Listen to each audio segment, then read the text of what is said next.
When people talk about France, you think of Eiffel Towers, Arc de Triomphe, the Louvre, and other major landmarks of Paris. Yes, we did do the touristy things as well, but we are not here to talk about those. You can probably find a million YouTube videos on that. We are here to talk about our experiences here and the things that are unique to France. First is their love of cheese. When you see any grocery store, you know that there will be a huge variety of cheese of all different textures and flavors. Only in France does it take a few minutes to stroll through the cheese aisle. Second is their love of sweets, with bakeries packed with people and all the sweets you could possibly imagine. Only in France can you be hit in the face with delicious smells of pastry shops on every block. Last but not least is the French attitude. Ask them for a favor and they will most likely say, "Listen, we hate to be rude, but we're French, and it's dinner time." We are here to talk about all the things that can only happen while in France. And we actually even have a list of all the things that we wanted to grab about France. So, first we'll have Taihu to tell you about the stamps at the customs. So when we first arrived in France, I asked the stamp custom lady if I could get my stuffed toilet in a stamp. And she looked at me with a serious gaze and said, "No, that's impossible." With no smile or saying sorry or saying "aw," you said, "No, that's impossible." Yeah, and the passport that you made was obviously fake. Yeah. In Brazil, they were much nicer, right? Yeah, they gave us stamps in and out. Okay, the next one, so this is about taxi. So we were in Anlay and we needed a taxi to go to the airport. And Ben called 5 different taxi companies trying to get somebody who will take us with our surfboard to the airport. Every single one of them said, "Where are you going? What time are you going? 8 o'clock? No, we do not work at that hour." So nobody would take us. And in the end, we had to use the public transportation. We need to use the bus. Okay, Anlong, you want to talk about the traffic police? yes. So, we were in a minibus that goes around town, and when we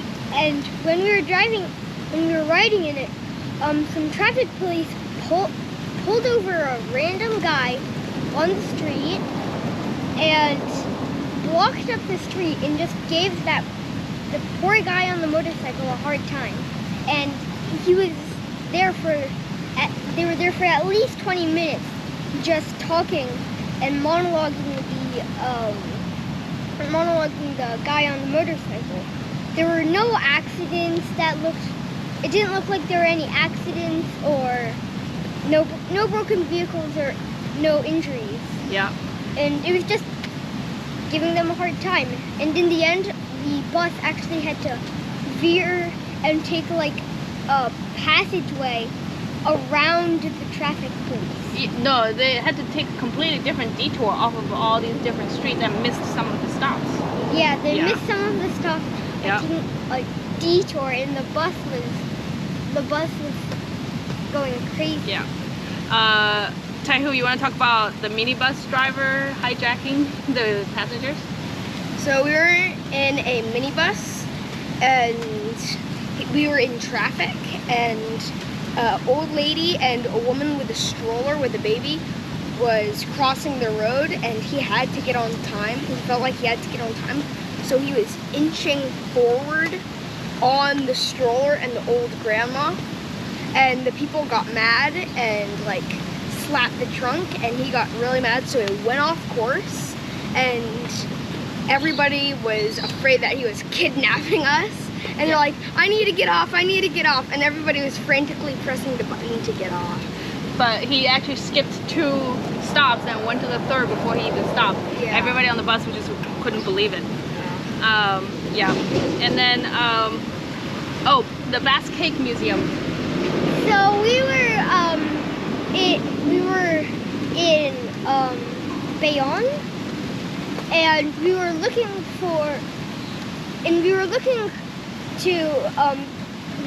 for a guidebook on going to the Basque Cake Museum, because the Basques are really known for their cakes.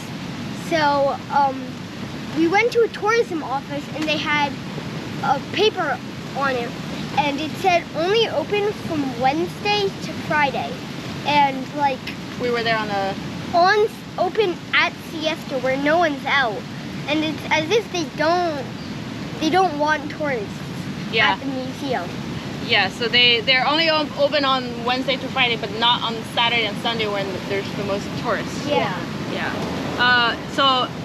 While we were in Saint-Jean-de-Luz, went to visit the city's tourism office, and we happened to be there at 12:30, which is like, their siesta time.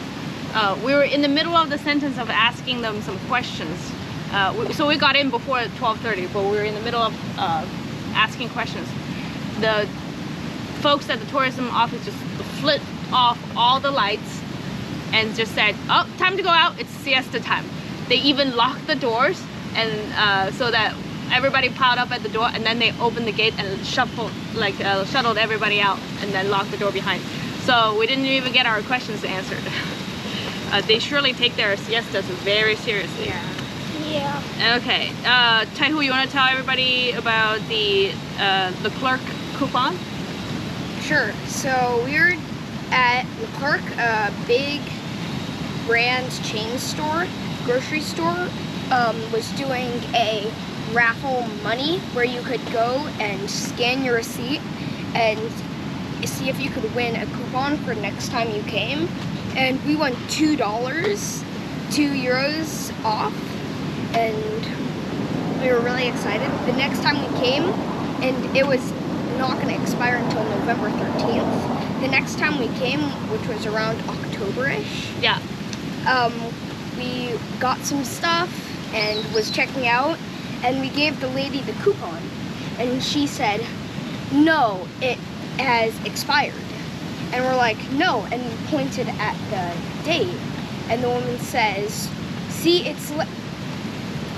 it's expired. It's expired."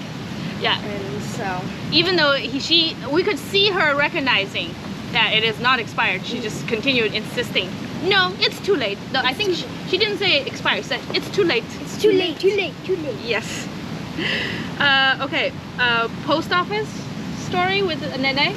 Alon? Oh yeah. So we had some letters that we wanted to deliver to our friends, and we didn't know where the post office was.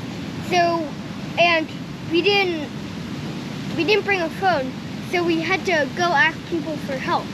So we went to a pharmacy, and we walked up to the front desk, and we asked the lady at the front desk, who was looking down at some papers, where the post office is.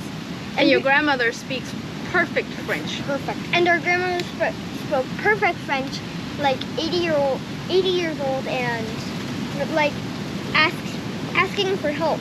And we were in a pharmacy, and the woman at the front desk, without looking up, just said, "You're looking at it." And she just said, "You're looking at it." You're looking at it, yeah. And so we went to another pharmacy for help, and they told us the direction. So Yeah. it You all actually worked had out. to go down the opposite way and then left, so you could see the post office. Yeah. We were definitely not looking at anything. Not helpful. And then going to the bathroom in Paris, Taihu? So in Paris, there were public bathrooms where you had to pay to go in, and each person was $3. €3, yeah. €3. And so the only good thing about it was you could choose your own color of toilet paper, ranging from all the rainbow colors to black, brown, Yeah. and pink. But imagine for a family of four, 12 euros to use the bathroom. All right, and then while we were staying at Biarritz, the internet it's a newly installed fiber optics internet at our rental place went down. on a Thursday. So we called and called, could never get anybody to answer the phone. Finally, with the help of our landlord, on Friday we were able to connect to somebody, and they promptly told us, okay, everybody in the tech support department is out.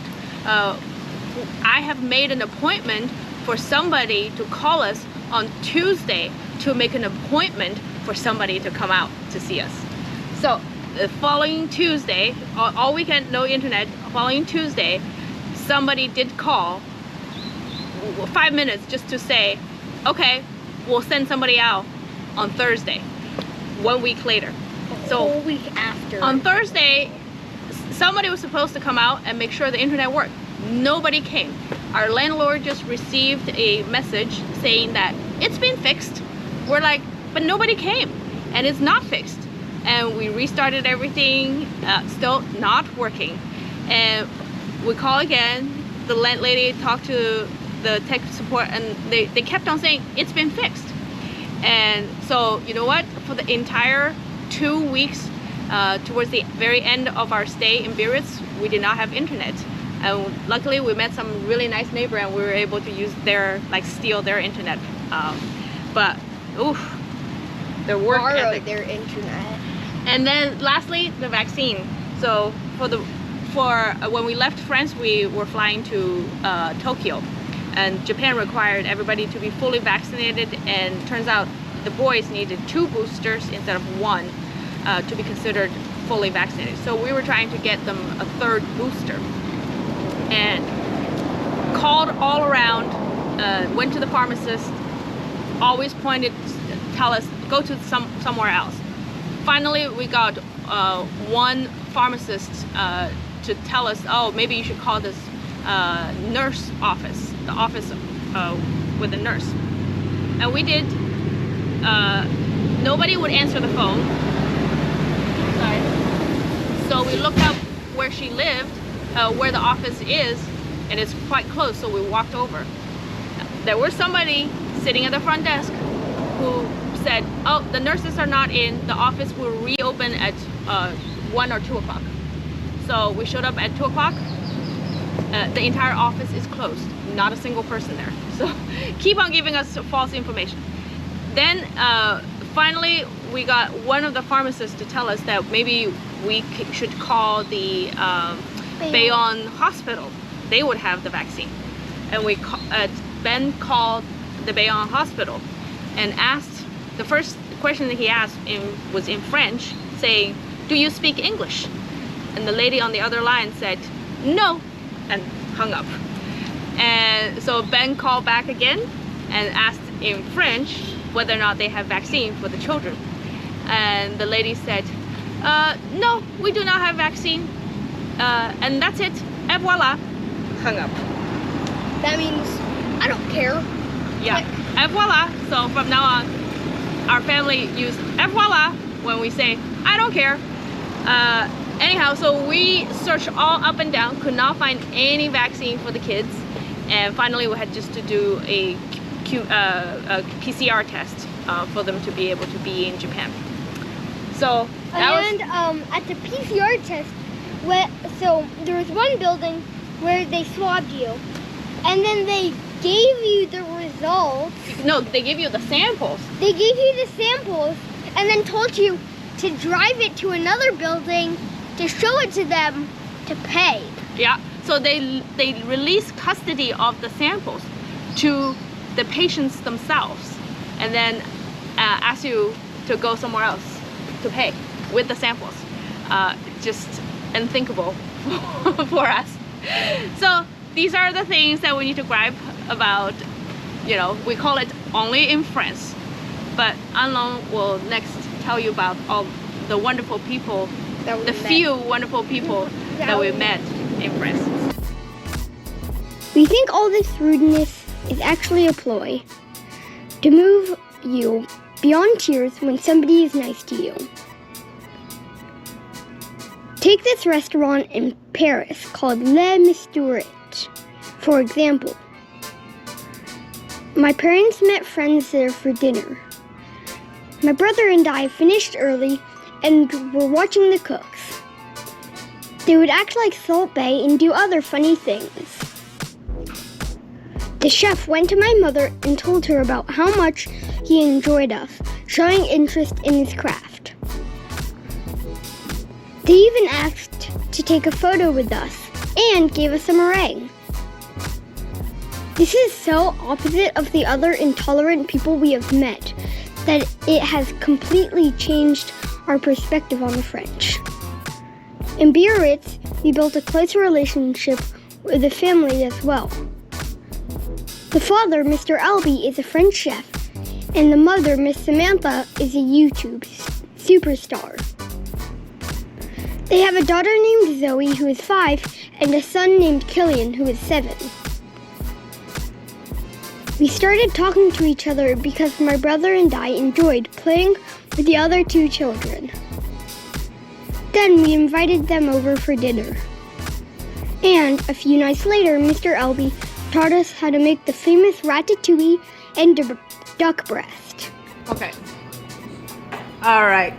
That will be mentioned What a in meal. Thai Food Review, France. What?